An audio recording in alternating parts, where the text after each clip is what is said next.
He was my brother. He kissed me goodnight, but only when the lights were off. How do you survive something no one believes ever happened? In the next few minutes, you'll find out what really happened behind a perfect American family and why I stayed silent for over 50 years. I was just a girl. He said it was love. They said I was confused, but I remember everything. This is my story, and it's not what you think. Thank you for being here. Have you ever kept a secret so long it started to feel like the truth? Or wondered if silence could protect you, even when it hurt? Leave a comment below. Even just one word. Where are you watching from? Or what time is it right now? And if quiet, powerful stories speak to you, don't forget to subscribe for more. Aunt Louise, you once told me to tell the truth. I think I'm ready now.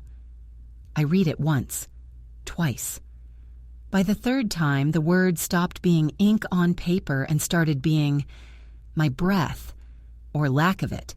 The letter was folded in thirds, sealed with nothing but a cheap Walmart envelope and the kind of handwriting you use when you're holding back a scream. The next sentence, Uncle Jake hurt me too. I dropped it. It fluttered like a bird with one broken wing and landed on the floor beside my coffee cup. I could still hear the dripping of the Keurig in the background, cheerful and unaware. I sat in the same chair where I'd watched the sunrise for the last 32 mornings, ever since Tom passed. But that morning, the sunrise didn't matter. My hands felt numb. My lips moved, but I wasn't speaking. Not yet.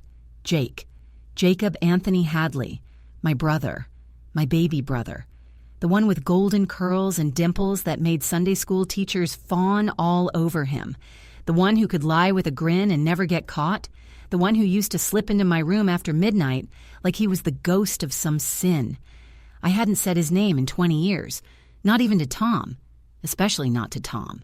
I picked up the letter. My hands were shaking, like I was 16 again, holding a pregnancy test I never told anyone about. He used to come into my room when Mom was working the night shift. I thought it was normal. I thought I was the only one. The room started spinning then. Or maybe it was my heart. I closed my eyes and tried to remember how to breathe. Normal. She thought it was normal. God help me. She thinks I told her to speak. But all I ever told anyone was to smile, to sit still, to not cause trouble. I wanted to be invisible back then. I wanted the walls to swallow me whole. But she listened to something I don't even remember saying. And now the truth was out. Not from my lips, but from hers. I didn't know how to tell you, but I remember the way you hugged me that Christmas. You looked at me like you knew, like you forgave me before I even spoke. I want to report him. I want to stop him. I don't want to be quiet anymore, but I don't want to do it alone. Please tell me I'm not crazy. I placed the letter on the table. The air was heavy. My coffee went cold. I whispered, out loud, in a voice I didn't recognize, "You're not crazy, and you're not alone." And then, like someone else was moving my body, I stood up. I walked to the closet and pulled out the locked box, the one I hadn't opened in 40 years. Inside it, a Bible, a ring, a photo of me and Jake in 1966. We were both smiling, and beneath it, a folded piece of paper I hadn't dared to touch since the summer I ran away. I opened it, my own handwriting, shaky and young. God sees. I don't know if that's good or bad. It was signed, Louise Hadley, age 12.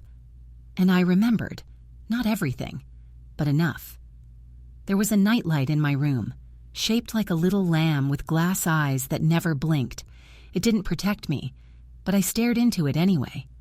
Jake used to wait until the house was quiet, until Mom's radio stopped humming through the thin walls and Dad's snoring came like a warning shot from down the hall. That was the sign. That was always the sign. I was 9. He was 13. He told me it was a secret game, that if I told, I'd ruin everything. "Mom will cry," he whispered.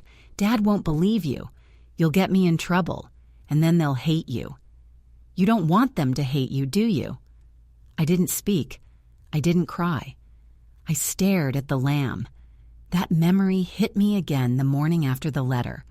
I sat in my kitchen holding the same cracked mug I always did, the one with number 1 grandma faded from too many wash cycles.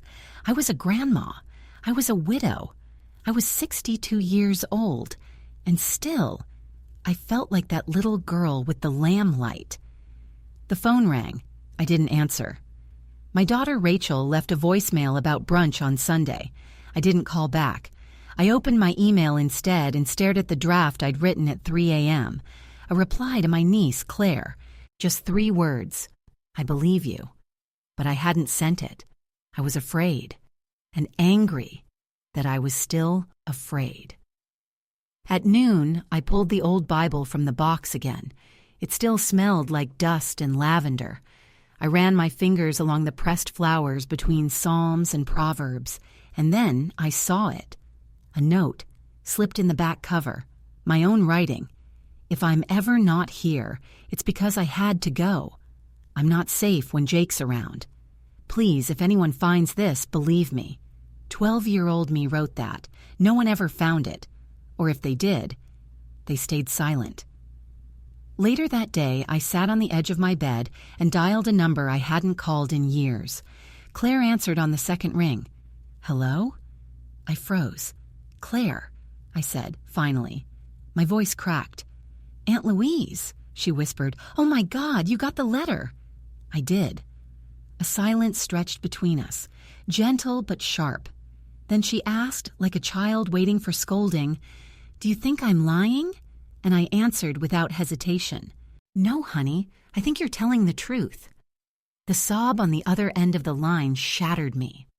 I don't want him to hurt anyone else, she cried, but I don't know what to do. I nodded, even though she couldn't see me.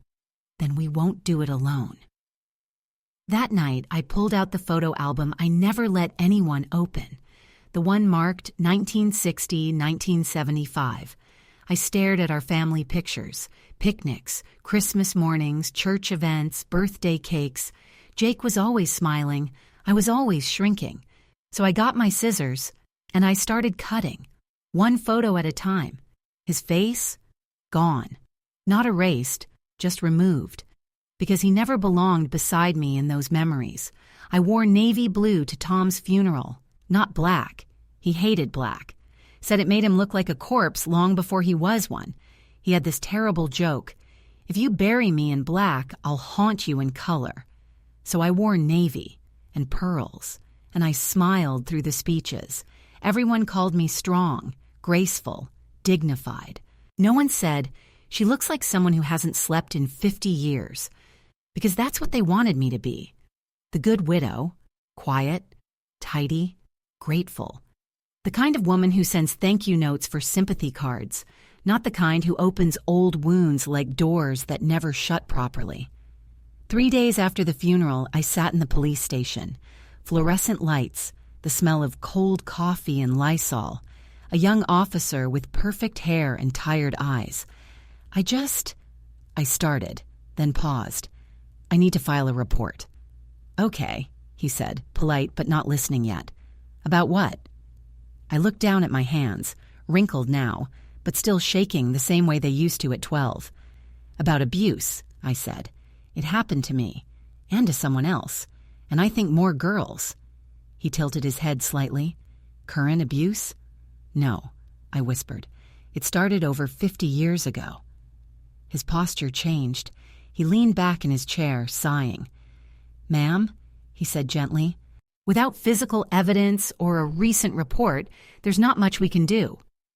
I handed him Claire's letter. He glanced at it. Not long enough to read, just long enough to decide it didn't matter. I'm sorry, he said, and I realized he wasn't. I drove home in silence. Not even the radio. The world was too loud that day. When I walked through the front door, Rachel was there, my daughter, my only child. She was organizing Tom's books, trying to help me feel less alone. I wanted to hug her. I wanted to tell her everything. So I did. I went to the police today, I said, voice shaking. She paused, a biography of Reagan still in her hands. For what? Jake hurt me. When I was a child, he hurt Claire too, and others. I know it. The silence after that was the loudest thing I've ever heard. She blinked. Once, twice. And then, "Are you serious?" "Yes." Rachel laughed. It was the worst sound I'd heard since I was a child. Sharp, short, like she was offended by the air itself. Mom, Jake, Uncle Jake, the guy who paid for my college books, the one who helped fix your roof last spring. My mouth went dry. "You're grieving," she said softly, "and I think you're maybe remembering things wrong." I didn't scream. I didn't cry. I walked to the kitchen, poured a glass of water, and said calmly, "No, Rachel, I remember it exactly right. I've been remembering it every night for 50 years. She didn't look at me. She just said, "This is going to tear the family apart." And I replied, "It already did." That night, I couldn't sleep. I sat on the floor of my closet with the old photo of me and Rachel when she was 6, her birthday, wearing a crown of flowers, Jake in the background smiling at the cake. I wanted to tear that one too, but I didn't. Instead, I opened my laptop. I opened my email, and there it was. Another message. Subject line. "I saw your name in Claire's post. I think he did it to me too." Sender. Ruth.connor48outlook.com. Ruth lived 2 towns over in a yellow house with peeling paint and a ramp built for her mother, who passed before she ever got to use it. She made tea the old-fashioned way, kettle on the stove, no microwave nonsense. We sat on her porch under a lazy ceiling fan. I kept my hands folded. She didn't. "I don't know what I expected you to look like," she said after a long pause. "Like someone who survived," I answered, quieter than I meant to. She nodded. "I was 10, she said. He was 16. I thought it was my fault, until Claire spoke up." And then she reached for something under the table, a shoebox, faded and duct-taped. Inside, a small pink diary with a broken clasp and stickers that had long since peeled off. "I used to write everything," she said. "It kept me alive." I opened it carefully, as if the pages might scream. The handwriting was round and messy, the ink fading, but still legible. He came again last night. He said I was the only one who understood him. I didn't want it, but I didn't say no loud enough. Each entry was like a punch in the ribs, because they sounded exactly like the ones I wrote in my own blue journal. The one Mom burned the night I ran away. "You tried to tell someone?" I asked. "My cousin," she said. She said, "Don't say that, he's family." And then she told my parents I was making it up. Ruth poured more tea. She didn't spill a drop, but I noticed her hands trembling. Later that day, I drove home and opened my own closet again. That Bible, that envelope, those pictures, and something I hadn't noticed before, a letter, tucked behind the lining of the box. It wasn't mine. It was written in my mother's handwriting. The date, October 1972, the year I left. I unfolded it with care. The paper crackled. "Louise, I saw the bruises. I heard you cry. I didn't know what to do. I thought I was protecting the family, but I was protecting him. I'm sorry. If you ever read this, know that I did believe you. I just didn't believe I had the strength to lose my son. That was my sin. I couldn't breathe. Not for a while." I scanned the letter, photographed it. Then I picked up my phone and called Claire. Her voice was a whisper. "Aunt Louise?" "I have something," I said. "Something she never gave me while she was alive." "What is it?" "Proof, in her own handwriting." Claire started to cry. I hung up and looked at my kitchen wall, the photo of Jake at my wedding, the one I never had the guts to take down. This time, I did, and I didn't break the frame. I just removed the photo, folded it once, and slid it into the trash. He didn't deserve the space. That night, before sleep, I opened Ruth's diary again and reread one line I couldn't stop thinking about. "Sometimes I imagine someone older, someone who went through it too, someone who would believe me. Maybe one day I'll become her. I whispered to no one. You did. I thought the hardest part was remembering. Turns out the hardest part is being hated for telling the truth. I called Rachel again, tried to explain, tried to sound calm, but my voice kept cracking like glass under pressure.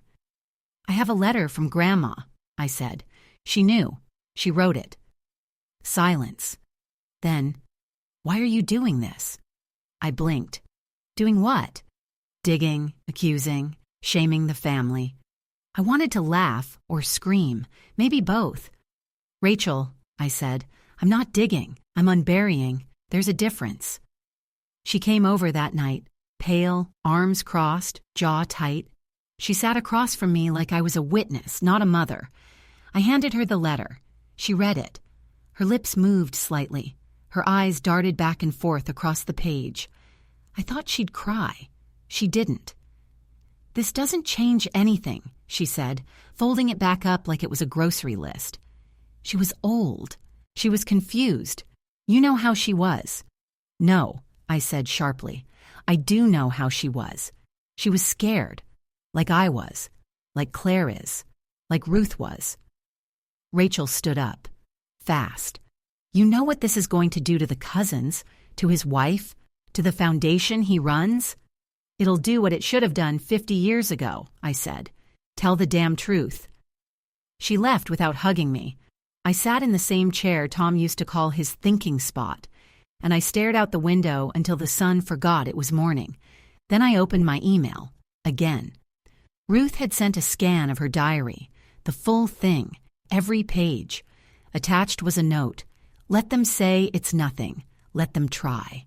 The truth has a spine now. At 3:12 p.m., I got another message, this time from someone I didn't know. Subject, he hurt me too. Body. I saw your niece's post. I never told anyone before.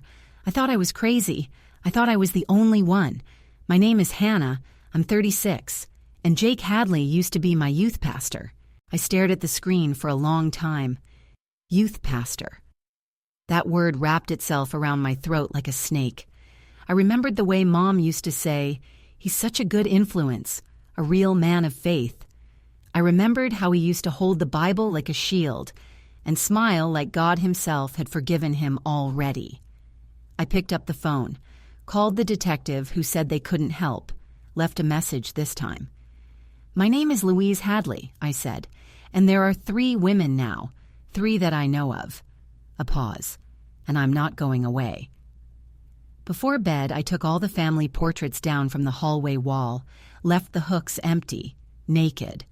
It looked better that way, like a house ready to be rebuilt. Her name was Hannah. She had short curly hair and wore sunglasses even indoors. She smelled like peppermint gum and laundry detergent. She brought her mother to the cafe.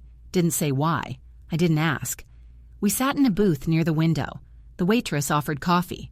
No one drank it. Hannah spoke first.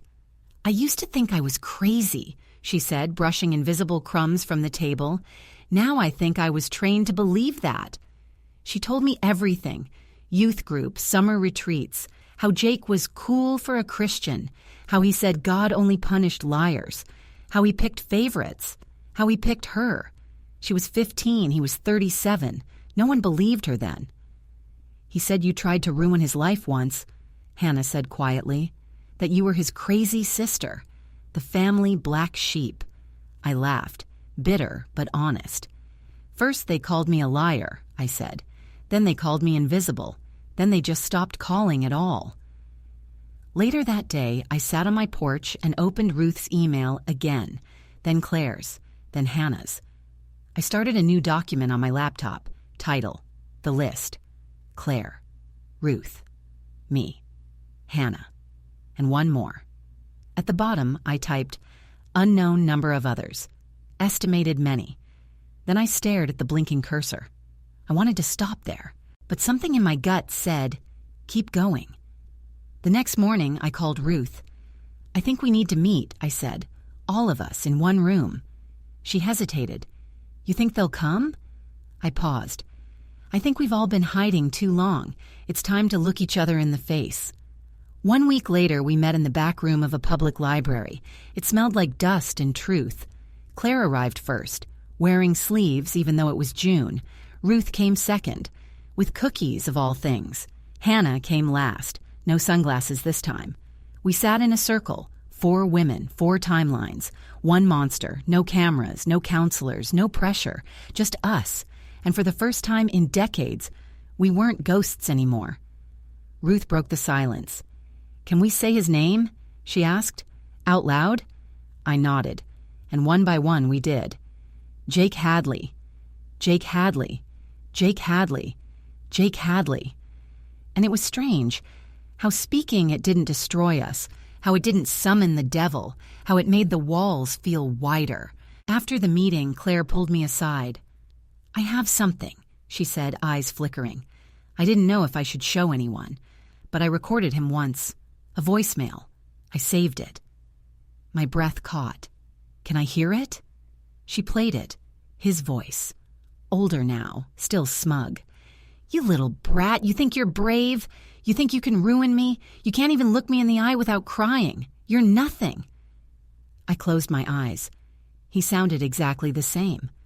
But this time, I wasn't afraid. The recorder was still in the garage, boxed next to Tom's fishing gear and an unopened box of Christmas lights from 2012. It was a Tascam DR45, a gift from Rachel, back when she thought I'd take up podcasting in retirement. I never did. But now, it felt like the most powerful thing I owned. I charged it, tested it, listened to my own breath crackle through the headphones. Then I placed it under my sweater and called Jake. He answered on the 3rd ring. "Lou?" No hello. No how are you. Just my name, like a warning. "Hi," I said, steady. "I think we should talk." Silence. Then, "You're calling me now?" "I have some questions. Thought it might be better face to face." Another pause. "You've stirred up a hell of a lot of noise lately." I smiled, though he couldn't see it. "Good. Let's add to it." We met the next day at a gas station picnic table, the kind with peeling green paint and rusty bolts. It was neutral ground, cameras nearby, witnesses if needed. He was heavier now, balding. But his eyes hadn't changed, still cold, still calculating. "You look tired," he said, like an insult dressed as concern. "You look old," I said back. He blinked. That was new. I used to flinch first. "I know what you're doing," he said. "Claire, Ruth, that other girl. It's pathetic." "No," I said. "It's evidence." He leaned forward, voice low.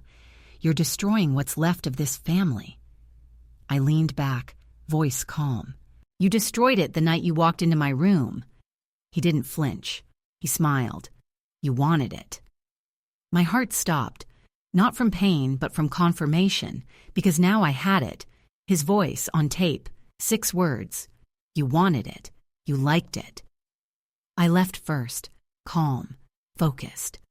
In the car, I replayed the file, over and over, not to torture myself, but to prove it was real. Then I emailed it to Claire, to Ruth, to Hannah, with one subject line, "We have him." That evening, Ruth called. "I sent it to a friend of mine," she said. "She's a lawyer, specializes in historical abuse cases, says it might be admissible." I nodded, even though she couldn't see me. "We'll need more," I said. And that's when Claire said it. "I think I still have my old laptop. He used to send emails. They might still be there." We were building a case, piece by piece, voice by voice, girl by girl, not victims anymore, not liars, not too late, just women with memories. And now, proof. It started with a TikTok. Claire didn't ask permission. She just did it. A blurry video of her hands holding the letter she wrote me. My voice distorted slightly, reading from Jake's recording. "You wanted it. You liked it." Then, her voice, shaking, raw. "This is the man who hurt my family. This is what silence sounds like." 10 seconds long, 6 hours later, 2 million views. I found out when Rachel called me. Her voice was high and fast, the way it was when she used to lie about missing curfew. "Mom, what the hell is this? You're on the internet. Everyone's tagging me." I opened my phone. I didn't have TikTok, but I had Facebook, and there it was, shared by a women's advocacy group, thousands of comments, women writing, "Same, me too." He was my pastor, too. I thought I was crazy. The truth wasn't just mine anymore. It was wildfire. And Jake? He was trending. The next day, a reporter called me. Then another. I said no. Then yes. Then no again. Then I said yes to the local NPR station, the only one that spoke to me like a human. They came to my house with one mic and a notepad. No flashing lights, no makeup crew, just a woman named Janice who said, "I believe you. That's where we'll start." I told her everything.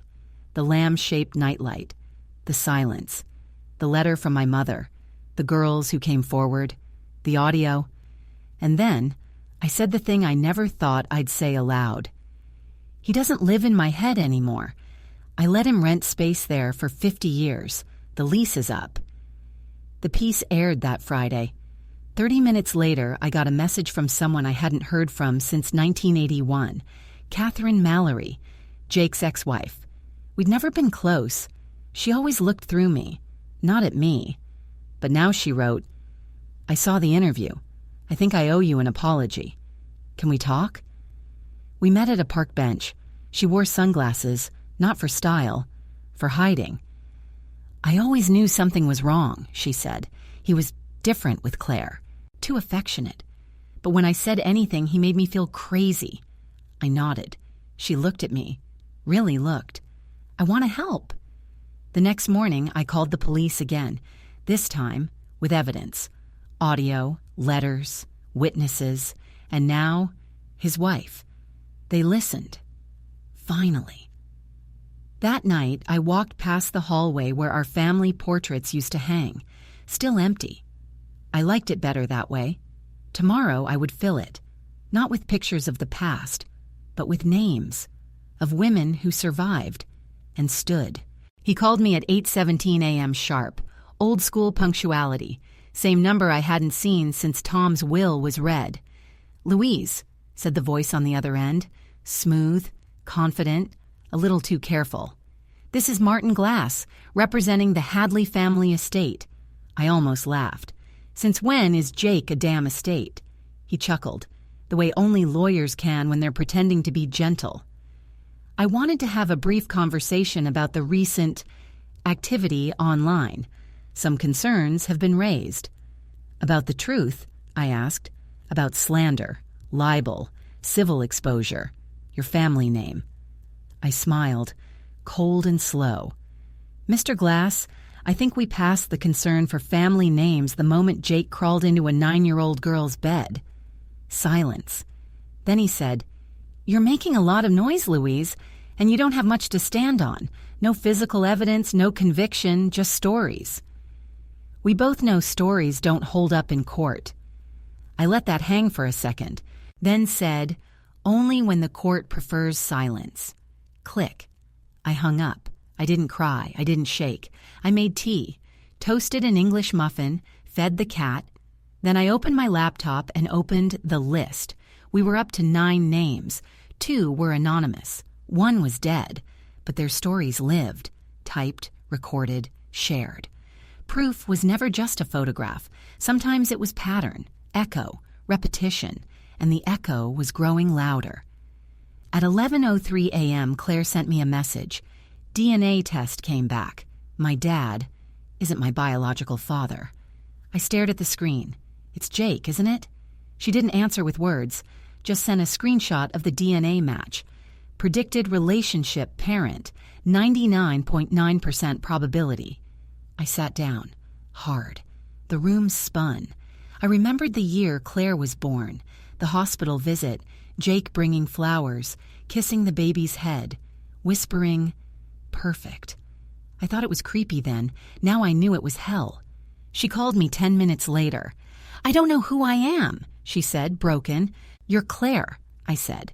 "You're mine, not his, never his." She sobbed. "I want him to rot." "We're working on it," I said, one piece at a time. That night, I reopened Mom's letter, reread the lines about shame, silence, sin, and then I added my own line. In ink, I forgive you, but I will not protect your ghost. I found it by accident. In a cedar chest I hadn't opened in over 20 years, tucked between lace doilies and a melted cassette tape labeled Christmas '87. The envelope was brittle, yellowed, no stamp, no address. Just one word on the front, written in looping cursive. Louise. I knew that handwriting. Aunt Marion, Dad's younger sister, the one everyone called quiet or touched, the one who never married, never had kids, never came to reunions after 1975.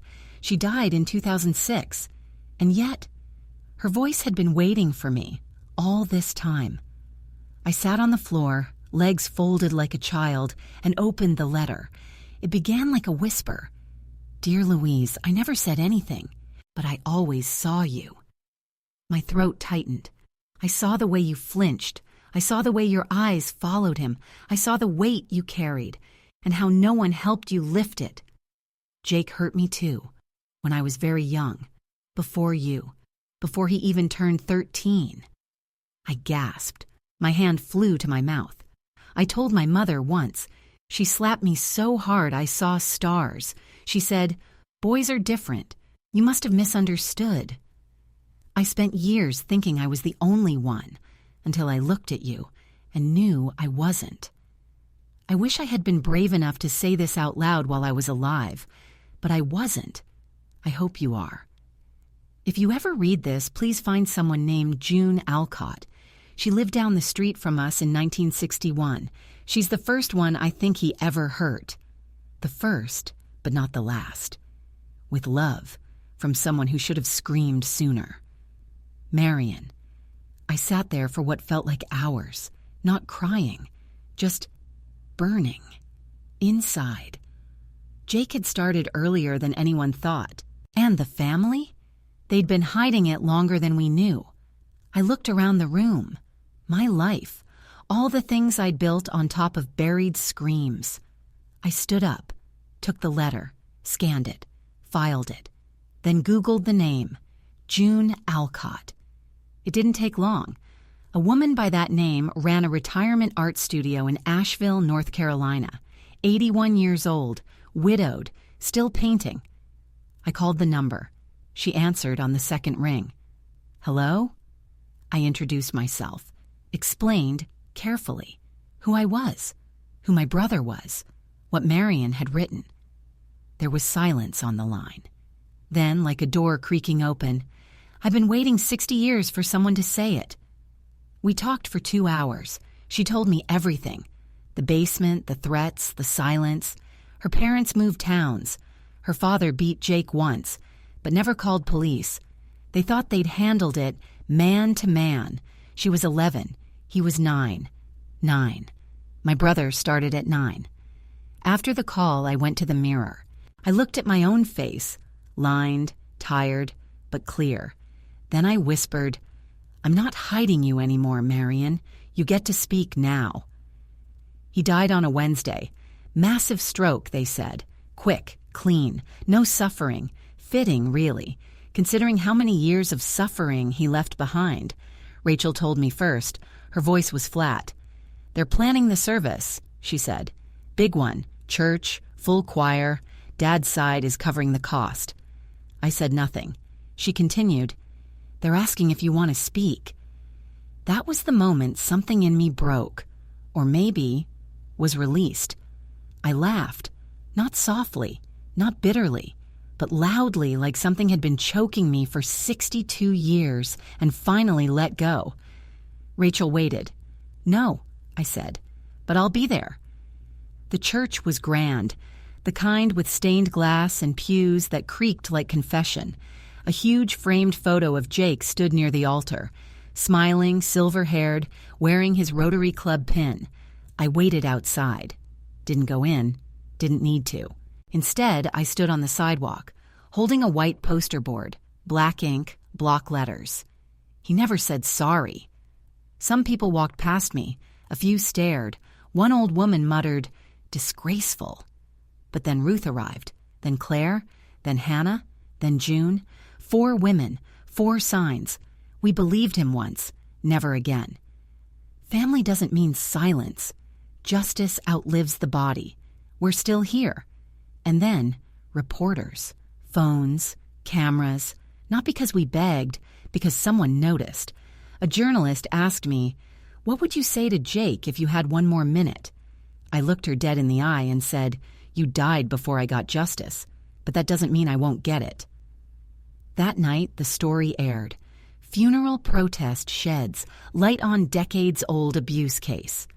It went national. Emails flooded in. Women, men, survivors. Some with stories. Some with gratitude. Some with rage. One said, "You gave me permission to remember. That's what truth does. It wakes the parts we tried to bury." I stood in my empty hallway where the family portraits used to be. I picked up a hammer and started hanging something new. Letters, scans, screenshots, the list of names, not of abusers, but of survivors. The truth, framed. The house finally felt right. I stopped counting at 23.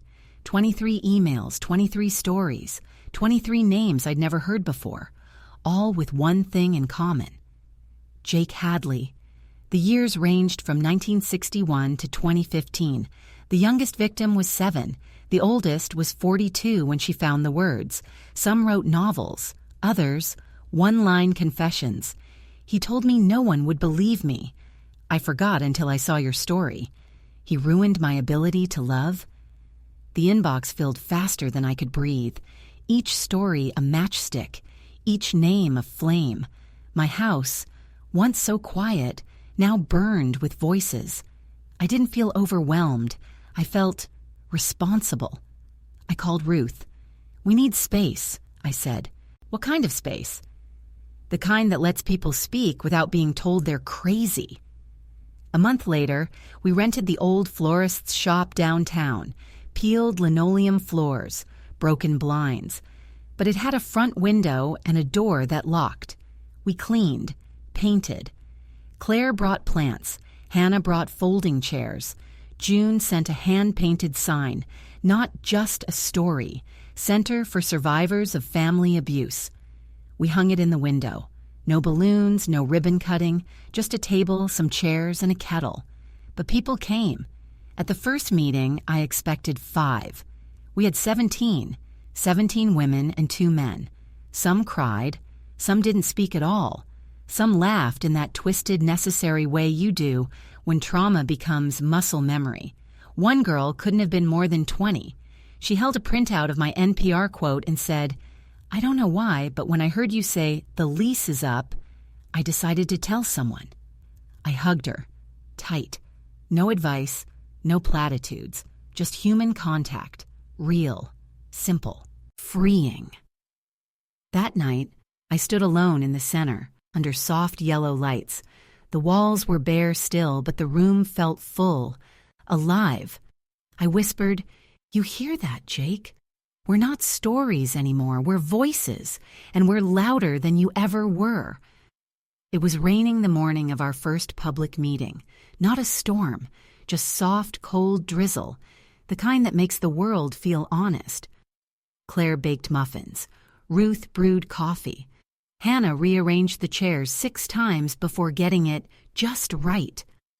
I stood by the window, watching people arrive. Old women, young women, one teenage boy with a tear on his sleeve, and a mother who held his hand too tight. Journalists came too, quiet, observers only. We told them, no cameras inside. This wasn't a show, it was sanctuary. I opened the meeting. "My name is Louise," I said. "I was silent for 50 years. Then I wasn't." That was it. No drama, no tears, just truth, dropped like a stone in water. The ripples came later. One by one, the room filled with stories. Some spoke, some only nodded when others did. One woman said, "He was my uncle. I told my mom and she said, 'Don't say that again.' So I didn't. Until today." Another, "He used to pray after. That made it worse." A third, I didn't think I deserved to be believed. Now I'm not so sure. And then the door opened. She was late, wearing her raincoat, hair still damp. My daughter, Rachel. She didn't speak at first, just stood near the back, hands clenched, face unreadable. I kept talking, kept breathing. She stayed. After the meeting, when everyone left, she approached me, slow, careful, as if I might vanish. I listened to your interview again, she said, her voice softer now, not the cold knife of last time. I read everything, the letters, the recordings. Silence. Then, I believe you. My heart didn't leap. It didn't need to. It settled, like a book finally closed. We hugged. And it wasn't the kind of hug you give out of guilt. It was the kind that says, I see you now. Before she left, Rachel turned at the door. You name this place Not Just a Story, right? I nodded. She smiled, a little crooked, just like mine. Good, because you're not just a story either, Mom. You're the ending he didn't get to write. There's a mirror in my bedroom, oval, antique, cracked in the top left corner. It used to scare me. When I was young, I'd avoid looking at it after dark, afraid I'd see something behind me. Now I know, the thing I feared seeing was myself. That morning I stood in front of it, not rushed, not afraid. The woman staring back at me had gray in her hair, softness in her jaw, and something new in her eyes. Stillness. Not the numb kind, not the survivor on autopilot kind. The stillness of someone who had finally returned to her own skin. I whispered it aloud. Don't tell anyone. He's family. The phrase I had repeated for years, over and over, in the quiet, in the dark, in my sleep. I let the words sit in the air. Then I said, I'm not keeping your secrets anymore. And watched the mirror do nothing. No crack, no shatter, just reflection. Suddenly I remembered something, a buried memory. Me, at age 11, standing in front of this very mirror, lip trembling, trying to say something brave. Instead, I whispered, maybe if I stay very still, I'll disappear. And I did. For decades, until now. Now I stood straighter. I touched the edge of the frame, and I smiled because I didn't want to disappear anymore. That afternoon I pulled out a notebook, not a laptop, not a phone, just pen and paper, and on the first page I wrote, My name is Louise Hadley. I survived, and I'm still becoming who I was always meant to be. The folding chairs creaked as people sat. The lights buzzed softly. The room, warm, packed, humming with a kind of electric hush. We called it Voices Unburied, a Night of Reading. Claire organized it. Ruth brought flowers. Rachel stood beside me with a stack of printed programs. Her idea. On the cover, a sketch of an open mouth, no sound drawn in. Underneath the words, You're not alone anymore. I was last to speak, on purpose. I sat through poems, letters, shaking hands. Hannah told her story, voice trembling but clear. One girl cried before she could finish. We clapped anyway. Then Claire introduced me. My aunt taught me that silence can break bones, but truth can build homes. Applause. Then, me. I walked to the front, slowly, with my notebook. I didn't need the mic. The room was quiet enough to hear breath. My name is Louise Hadley. I was hurt by someone I was told to love, and I carried that silence like a second spine. For 50 years, I believed disappearing was the safest thing I could do. But I was wrong. Disappearing doesn't protect you. It only hides you from the people who might save you. I stand here not as someone healed, but as someone becoming whole. I am not just a story. I am a mirror, and if you see yourself in me, know this. You deserve to be seen. You deserve to speak. You deserve to stay. I closed the notebook. No tears, just breath. The room, silent then thunderous. Later that night when I got home, there was a letter waiting in the mailbox. No return address. Inside, a single sheet of paper, handwritten. Dear Louise, I'm 16. I never thought anyone would understand what I'm going through. Then I saw your video, your voice. You made me feel brave enough to tell my truth today. You saved me, just by not disappearing. Thank you. L. I folded the letter, placed it beside Ruth's diary, Marion's note, Claire's printout. Then I wrote a new title card for the wall at the center. Her name was Louise, and she never shut up again. If you're still here and this story spoke to you, consider subscribing to the channel so you won't miss the next one.